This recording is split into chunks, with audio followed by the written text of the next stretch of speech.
In today's video, I'm going to teach you how to add Telegram group links and join latest Telegram group, whether you're on Android, iOS, or desktop.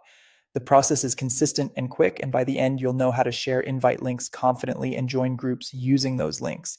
First, let's create a group invite link. Open the Telegram app and go to the group chat you manage. Tap the group name or profile picture at the top to open the group's profile.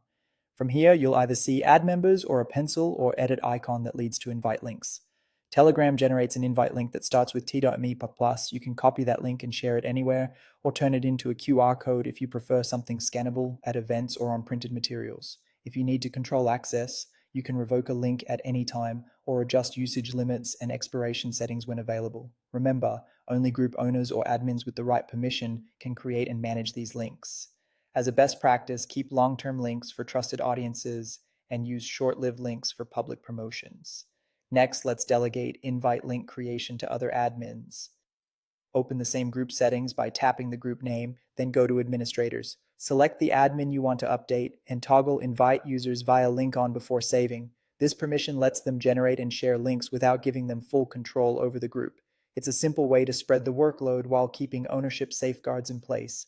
You can return here anytime to adjust or remove that permission, and by default, only the owner can manage these settings. Now here's how anyone can join a group using a link. When you receive a link in the TDME plus format, tap it directly in Telegram, paste it into the Telegram search bar, or open it in your browser if you're already signed in. You'll see a group preview with basic details. Tap Join Group at the bottom, and you'll be added instantly on mobile or desktop.